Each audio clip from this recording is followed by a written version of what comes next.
Hija de madre irlandesa y padre palestino, nació en Londres en 1973. Estudió Bellas Artes en Sheffield y Glasgow, pero fue la cámara de 16 milímetros la que se convertiría en su principal herramienta expresiva. Sus películas suelen partir de experiencias personales y en repetidas ocasiones se ha adentrado en comunidades específicas para observar las relaciones que allí se establecen. En 2017 la participación en Documenta 14 y la nominación al prestigioso Premio Turner supusieron su reconocimiento internacional. Actualmente el CAAC de Sevilla acoge Green Hearts, una exposición de media carrera compuesta por 5 de sus películas y una serie de cuadros recientes que dan testimonio de su renovada pasión por la pintura. Esta semana en Metrópolis, Rosaline Nassashiri. Lo que veo como algo recurrente en todas mis películas es un interés por hacer un seguimiento de experiencias vividas que tienen que ver con cierta gente y ciertos lugares. He descubierto que me interesan las comunidades pequeñas o de un mismo sexo o cerradas, porque es más fácil ver patrones en las interacciones entre la gente en una estructura repetitiva, en el entorno o en la institución en que ellos se han criado. En cierto sentido, se trata de observar un microcosmos en el que puedo definir mis experiencias. Luego, el trabajo consiste a la vez en tratar de entender mi propia motivación a través del cine y también en trasladárselo al público para entender yo misma ese momento junto al público. No es como si yo supiera una cosa de antemano y te la contase a ti. Quiero buscar un momento en el que las cosas se vuelvan claras o diáfanas, en el que un determinado momento se cristaliza en una suerte de quietud. Y si soy capaz de mostrarlo a través de una película, a través del sonido o la música, puedo entender mejor las conexiones que había hecho sin saberlas articular.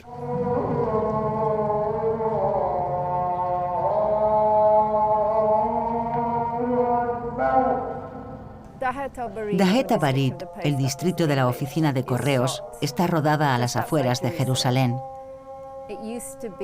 Antes la zona formaba parte de Jerusalén, pero la frontera se redefinió cuando Israel ocupó Jerusalén Oriental. Desde entonces, se ha convertido en una especie de tierra de nadie. Está en régimen de ocupación militar, pero básicamente es un lugar sin ley.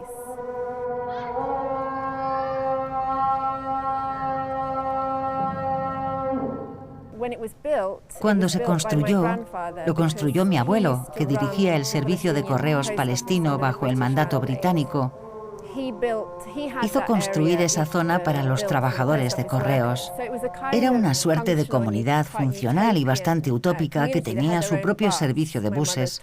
Mi madre me contó que cuando iba a visitarlos tenían su propio bus para ir al centro.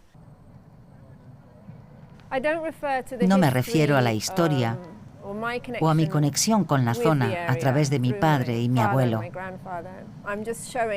Lo que muestro es cómo, en cierto sentido, los niños son los más visibles y casi da la impresión de que son los que mandan en las calles, en medio de esos comercios medio improvisados y una cierta sensación de ocio que reina en el lugar paralelamente a la tensión. Cuando el Museo Imperial de la Guerra de Londres me encargó hacer una película o un proyecto sobre Gaza, ya sabía que sería difícil acceder a Gaza, pero al final tuve que esperar 4 años antes de poder acceder a la zona.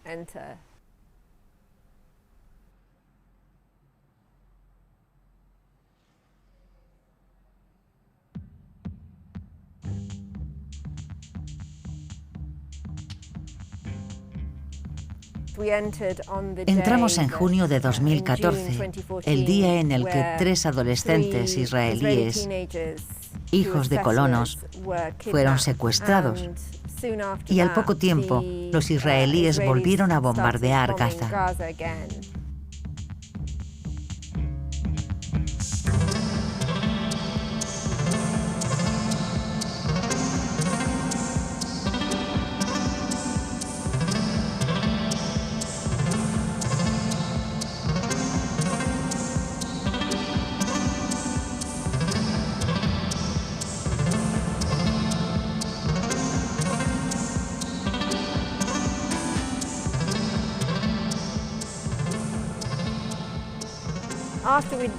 Tras pasar allí 2 días, ya escuchamos esos sonidos por la noche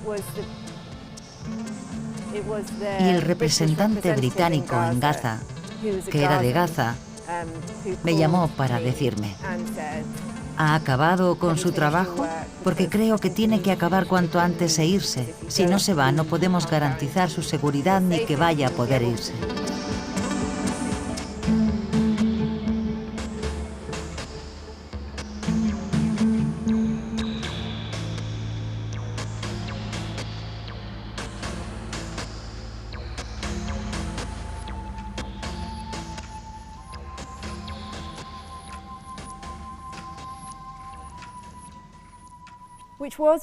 Fue difícil porque habíamos intimado bastante con la gente con la que estábamos, y toda la película habla de esa gente con la que me estaba relacionando ahí.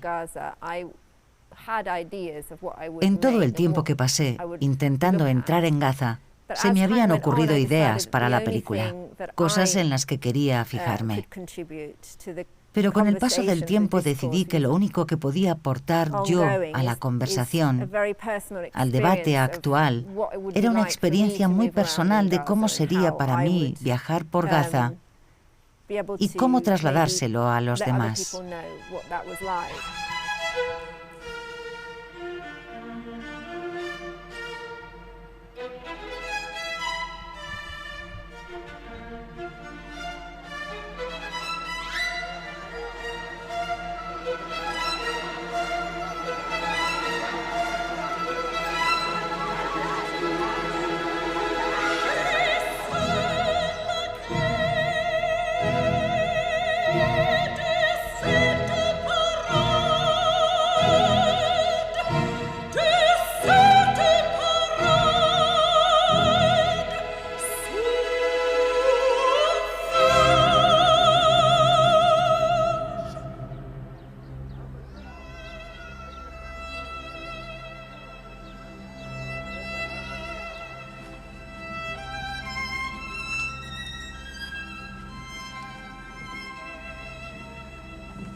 Lucy Scare y yo hemos colaborado en varias ocasiones a lo largo de los últimos 15 años.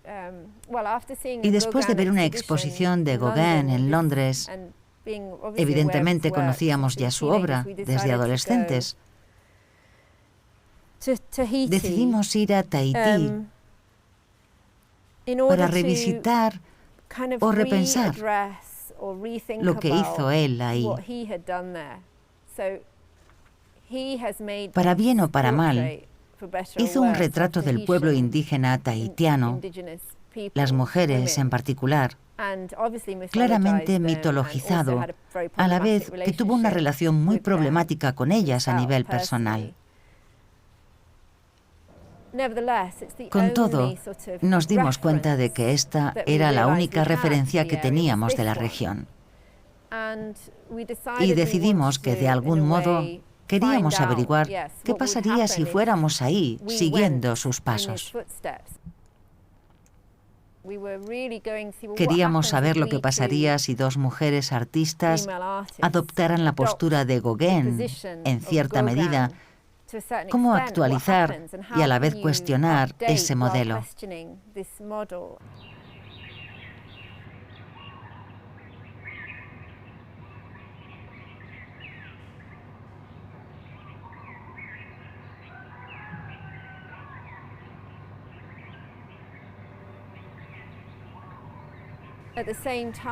Al mismo tiempo queríamos reflexionar sobre la pintura.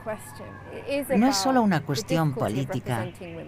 Queríamos hablar de la dificultad de representar a la mujer, las trampas en las que se puede caer representando a la mujer y adentrarnos en este terreno tan problemático, en paralelo con esa sensación de exotismo, que es otro terreno muy connotado y políticamente problemático. Pero más allá de eso nos interesaba la cuestión de la pintura. Solo conocíamos los cuadros que llevamos para compartirlos y hablar de ellos con las mujeres de la isla y comparar lo que vimos en las obras de Gauguin con lo que vimos en Tahití.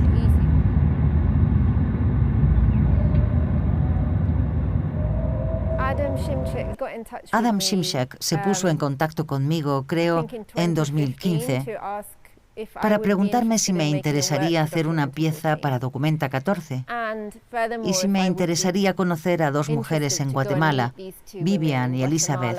Me habló de su situación.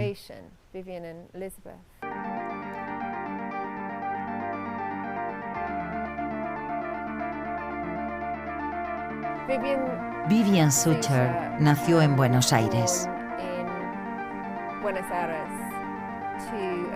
Su madre era austriaca y su padre suizo. Su madre huyó de los nazis de Austria con 16 años junto a sus padres y viajó a Buenos Aires. Vivian nació allí, pero creo que a los 12 años la familia se mudó a Basilea, donde se crió a partir de allí y se hizo artista.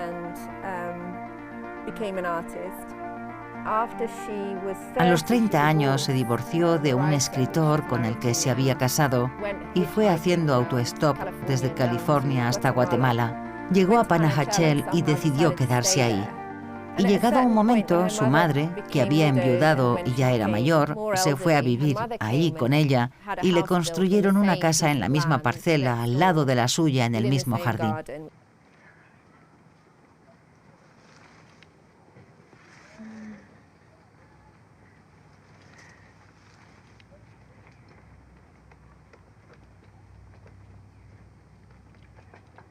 No one wears their best clothes on a ship. Not even kings.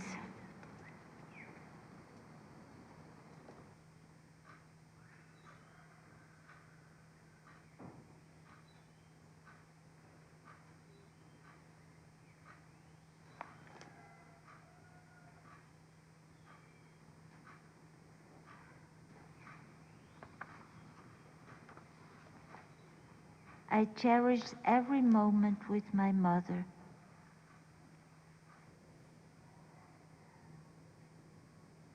I know that something good will happen. Las dos viven allí con sus 3 perros y varios aldeanos mayas que les ayudan.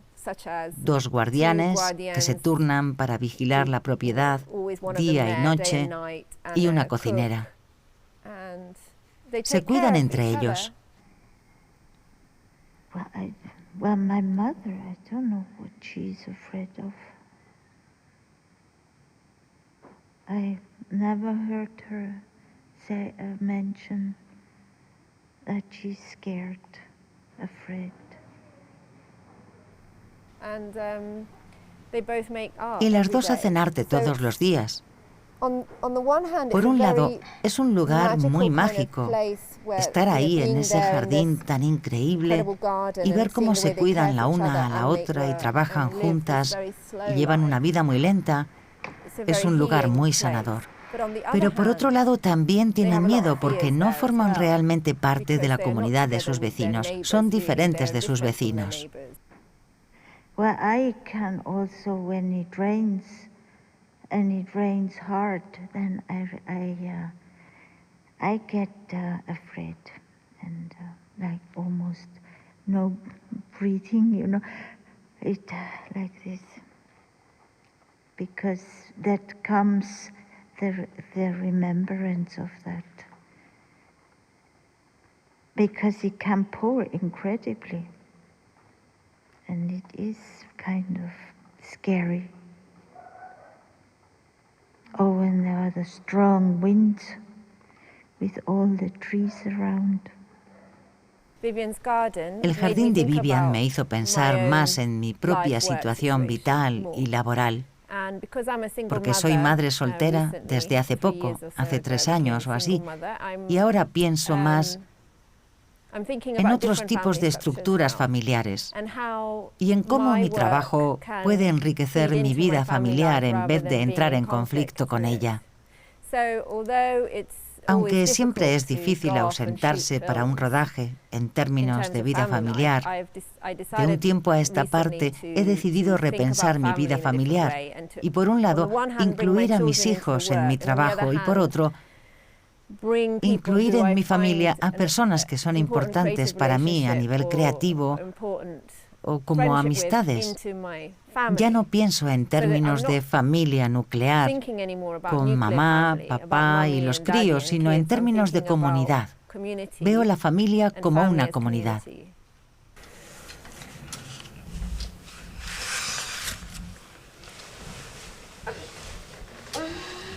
I want to get up, Mommy. Yeah, let's get up.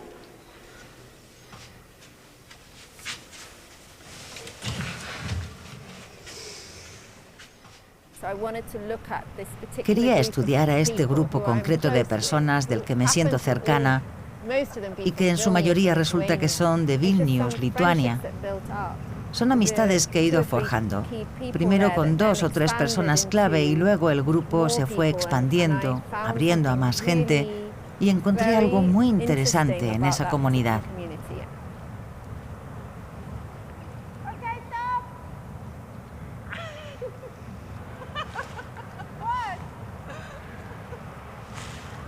It might be a Russian lady, you know. Exactly. Hey, this is like antlers. I have one. I have an antler. El relato de Ursula Le Guin es solo uno de los múltiples hilos que entrelazo en la película. La historia de los Showbiz es una fuente de inspiración, pero mi película no es una adaptación del relato, que es de principios de los 90. En la historia de los Showbiz está presente uno de los tropos clásicos de la ciencia ficción, el de reunir a un equipo para probar una nueva forma de viaje espacial. We could talk about the story, Sinners. We may as well talk about the story. But the speed of light gets complicated. Yeah. Previously, up until the time when the story begins, and in the time when the story begins, the only kind of space travel is nearly as fast as light, in which, like you see in the movies, you travel in space for a few days, but all the people you love age and die before you've even done 1 week.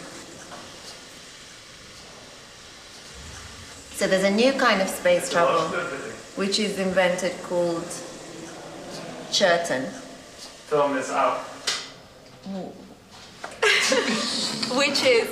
which uses non-linear time. So that, no one gets old when so you go time away. doesn't pass, it's no time. It's outside of... I got it. It's like the black hole thing. It's like some sort of more like looping.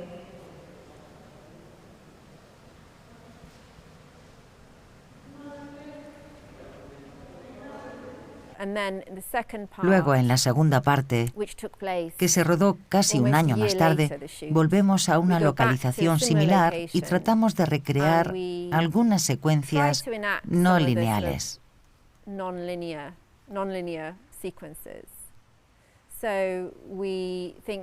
En esta parte de la película me interesó por cómo se fragmenta el grupo,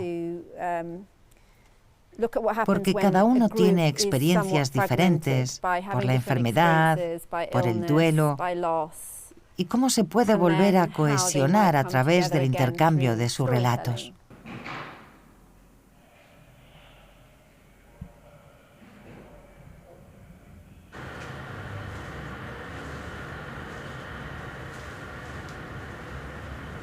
Will you go out? Out. Out.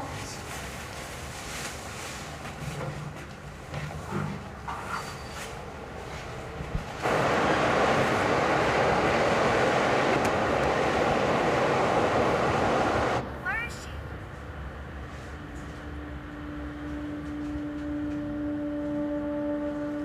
Where are you? Alana?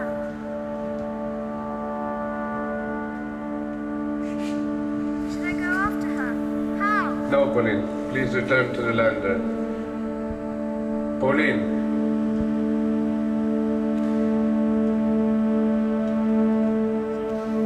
Where is she? Pauline, come back to the lander. Now.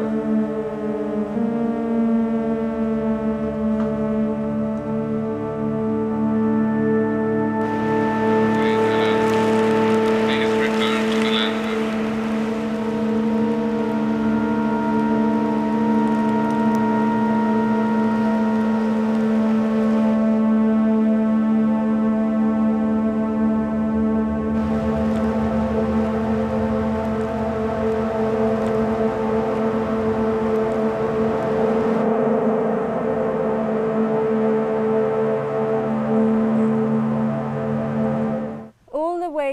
En todo momento, desde el principio de mi práctica artística, he trabajado en papel. No solo he hecho películas, he hecho grabados, collage, también he hecho fotografía e instalaciones. Nunca he dejado de practicar esas artes porque el cine tiene un ritmo tan errático, con periodos de mucho trabajo, largos periodos de preparativos, de intensa edición, en parte porque me apetece cambiar de ritmo y también porque no me gusta estar encerrada todo el tiempo en espacios oscuros. Con los años, cada vez disfruto más de la pintura.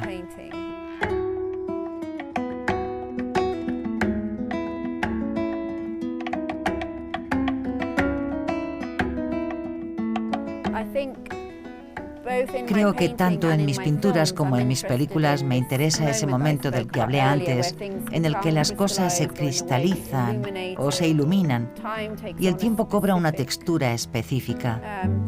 Y con la pintura también puedo obtener eso, no solo en las películas.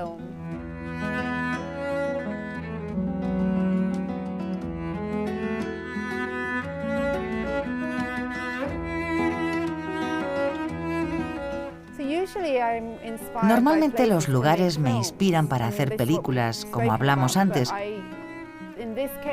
pero en este caso, en Sevilla, me inspiró la Casa de Pilatos. ¿Lo he pronunciado bien? En particular, ese color, esa habitación dorada con esculturas romanas.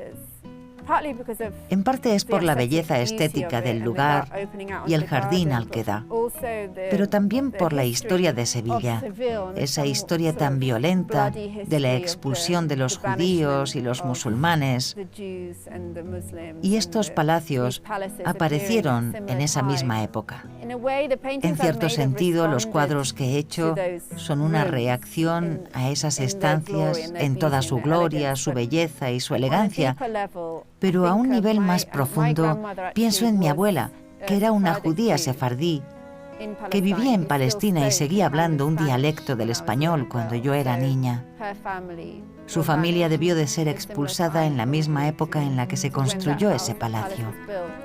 Hice muchas obras nuevas muy rápidamente a raíz de esa visita y están en la exposición.